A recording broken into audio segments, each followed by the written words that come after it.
Hello and welcome, ladies and gentlemen, to Endless Legend. Endless Legend is a 4X strategy game by the same guys that did Endless Space. It's along the lines of Civ, and it is absolutely fantastic in my opinion. I'm going to preface this video by saying that I'm actually quite terrible at 4X strategy games, and this video is probably not the ideal way to play. But that being said, this was the first time that I did win, and I'm quite proud of that. First off, this game looks absolutely amazing. It looks great on the ground. You can zoom way into the cities, and if you scroll out it turns into a sort of written map view, and it's just, presentation's fantastic. The music's quite good as well, and it does what 4X games do. I lost track of time quite a few times and end up playing for hours and hours on end. Just one more turn. So, while Endless Legend is a hex-tiled turn-based game with all the trappings that follow, it is also a game in the Endless series. This means that it does a number of things differently. For example, it has the FIDS system, which is the food industry, dust and science, where dust is essentially the gold of this universe. Of course, there are also strategic and luxury resources. Strategic resources are used to equip your soldiers with different weapons and armor, and luxury resources are used to be consumed to bring benefits to your empire. A tile in the game can use any number of these resources, and they can be upgraded and of course exploited. Now, while this does all sound very familiar, I think the actual cities themselves make it quite different. The game gives you a generic turn-based strategy game start, with your settler and 2 soldiers, but the entire world is divided up into regions. Now, you can build anywhere inside any of the regions as long as you can get there on foot. Upon building a city, the entire region becomes yours. There can only be 1 city per region. The important thing here is that you do not get any FIDS from the tiles you own in your region except the ones you've built on, so city placement is incredibly important, and it puts incredible pressure upon the early game to find a decent location to build to ensure you get maximum resources. Cities only take up a few tiles when you first build it, but you can expand this manually by building districts. Now, districts are built on a single tile and expand slightly outwards, so you get all the tiles surrounding it, and all of these give you resources. Now, you can chain districts, so you can build a district next to district next to district to get resources that are further away, or you can build districts surrounding each other. Now, the game does a very poor job of telling you that if you surround districts, it actually levels up the internal ones, so a district that has been surrounded gains levels and produces more resources. And I'm not a fan that the game doesn't tell you this. I had to find this out on Reddit, I believe, on the subreddit for Endless Legend, and it seems like quite a key thing not to mention, or maybe I just missed it. Now, the races in Endless Legend are absolutely how races should be done in games like this. They all play incredibly differently, and they all have the different perks and downsides. For example, I'm playing the Broken Lords. Now, the Broken Lords are essentially just suits of armor inhabited by souls. Because of this, they don't use food at all. They don't rely on food to grow their population. What they do is they rely solely on dust among the other resources, and dust can be used to buy population, can be used to upgrade troops, they can be used to heal troops. None of your soldiers have any health regen, I believe, and you can buy instant heals, and it changes the whole dynamic of the game.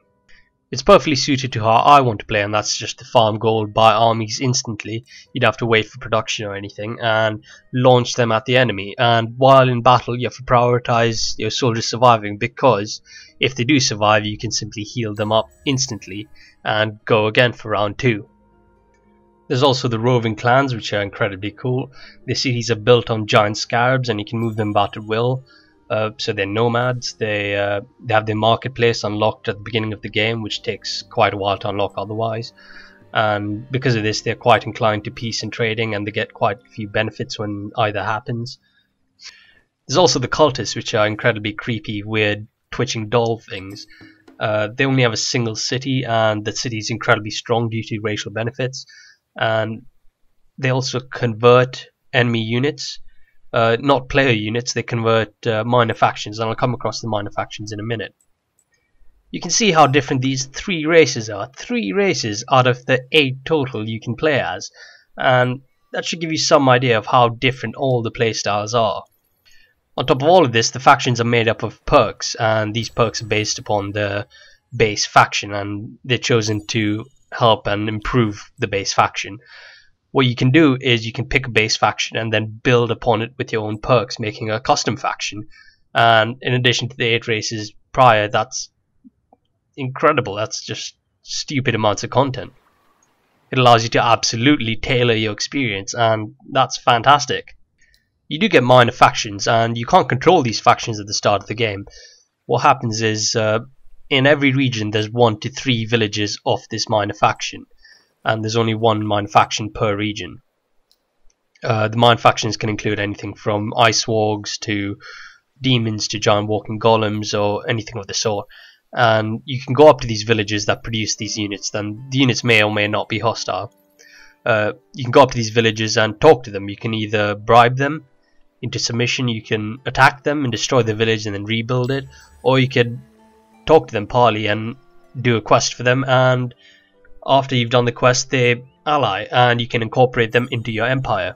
Incorporating a faction into your empire gives you a perk. The perks are unique to that minor faction, and you also get access to their faction unit, so you get ice wargs in your army, and that's crazy cool. There are a limited amount of faction integration spots, so you do have to pick and choose, though you can upgrade this number via research. There are quests in the game. They basically follow go here, do this, explore this ruin, expand your city, get to this tech, and they're nothing major. They give you a couple rewards and they might be worth following, but I didn't feel like they were too key or too important. It is quite cool that they then adds another layer of depth to the system. Interestingly, there are also seasons in the game, and there's summer and winter, and summer plays out as you would expect, but winter everything slows down to a crawl. Your units can't walk as far, your production slows down as well, and it's basically a pause in the gameplay. It stops onslaughts, and if you manage to time your attacks or defenses well, you can cut off your enemy's supply of units. You could just stop it right there in its tracks, because you can only travel about 1 tile in winter without any upgrades, and it allows you to survive, or your enemies to survive, if you don't time your attacks properly. And you never know exactly when winter will show up. You can see there's a timer in the bottom right next to the progress now button. I believe the timer shows you an approximation of when the next winter, when the next summer will come around, so it's between these many and these many turns, and you can turn up the accuracy of this through research, so you know exactly, or well, close enough, when the next winter or summer is coming around, allowing you to time it easier and gives you better tactical advantage whenever you're making an attack or defense or so on. You can even make stockpiles to prepare for this, and stockpiles are incredibly hard to produce, at least in my empire, but that's then adds another layer to the game. Now, combat is what you're seeing right now. When 2 armies clash, they split up and they fight it out on the land itself, and that's pretty damn cool.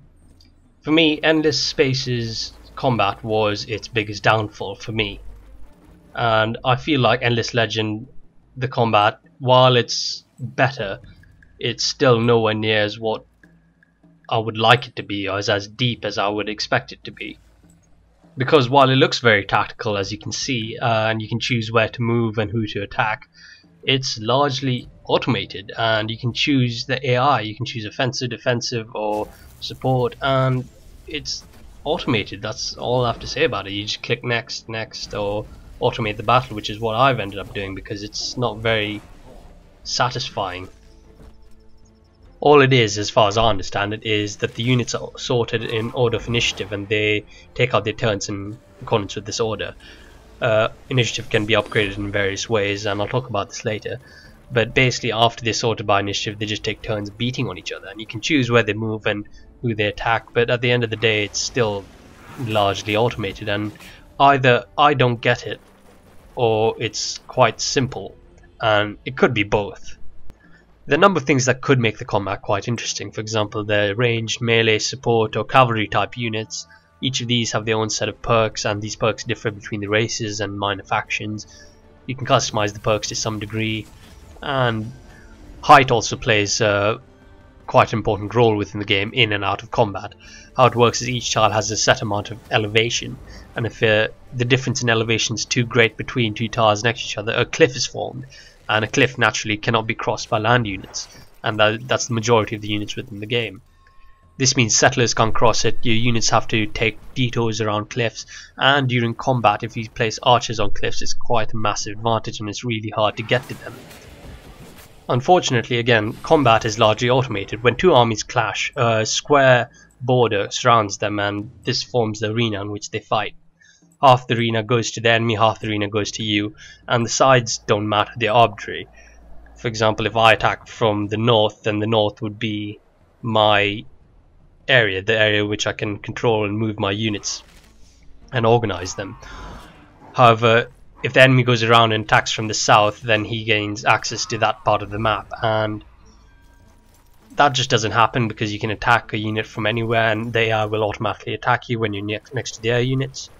I know I'm rambling on about this, but I feel as though height variation in cliffs and the unit customizations don't have as much of impact as they could have if the combat was a bit more directed.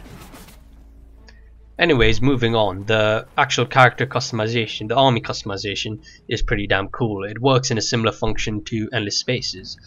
How it works is you pick a base infantry unit, so you pick your soldier, your settler, your cavalry, so on and so forth, and you can then customize the armor and weapon it has, even accessories, and you get access to all these items through research or doing quests, and some weapons through quests can be quite helpful, and you can equip them on a hero or different units, so on and so forth. And these obviously all have different stats and give different perks, such as increased movement and help through winter and increased health, so on and so forth, but they all have to be bought with either dust or strategic resources, so claiming these resources is quite important and it's vital. The AI. Now the AI I found to be quite aggressive. Like with all 4X strategy games, they're never truly on your side. They're always out for themselves, and that's fair enough, I suppose, but the deals are never fair. They're always lopsided towards the AI, and I find that's quite annoying after all this time playing 4X strategy games that's not yet sorted out. Why can we not just have, fair deals every now and then? Not all the time, but every now and then. I feel like the AI yo-yos a lot with its opinion, and it'll start out saying, oh yeah, we're friends or whatever, and then a couple of minutes later they won't go all out aggressive, but they'll say, oh, we've sent our opinion to let you cross our borders openly, or we're not allies anymore, or something along those lines. Dialogue wise, I was slightly less than impressed because all the dialogue is the same. If you give someone a compliment, for example, they'll always say that has not gone unnoticed, or something along those lines, and it doesn't matter which race you talk to, the response will always be the same. It's worth noting that nothing's voiced, so everything's written in text, so there's literally no reason that the lizard race and the nomads and the cultists shouldn't talk differently, at least in text, because nothing's voiced. It makes it all more apparent. Also, more often than not, the AI will say something along the lines of, oh yeah, we're against a common enemy, it might do us some good to work together, or if you're at war and after a while he says, oh, have you had enough of this pointless bloodshed or whatever, and we should probably do well to end it, and then you go and try to do what they ask you to do, so you either ally them or form peace or something along those lines, and they never want to do it. They're always really, really against whatever you offer, and that seems really, really odd to me. Now research takes place in tiers, and these tiers are divided by the area you're in. To access the next area you have to complete, I believe it's 6 or 8 researches from your current era, and there are no restrictions, nothing is gated, which means you can get any research from your current or previous era without having to go through a web. Interestingly enough, you don't have to get the previous tier of weapons, so there are different types of items you can equip on your units, and they come in tiers, so each age you usually get one tier. I think there are a total of 3 of weapons, and each of these weapons require different materials to build, so on and so forth. And you don't have to get the tier 1 weapons to get the tier 2 or tier 3 weapons, and that seems quite a neat way of doing it, so you don't have to get all of them in a row. If you want to rush science and then get to the end and then start building up your army like I do, that's perfectly fine. At the end of the day, I adore Endless Legend. I think it's a fantastic game despite all the perceived flaws I have of it, and I would recommend it to anyone. Endless Legend basically lets you play the way you want to play the game. It lets you tailor your experience to exactly how you want to play it. It does this by letting you have 8 different victories. It gives you 8 major factions, letting you make a custom faction, incorporating minor factions, different heroes, the marketplace, so on and so forth. It goes on and on. Anyway guys, that's it from me.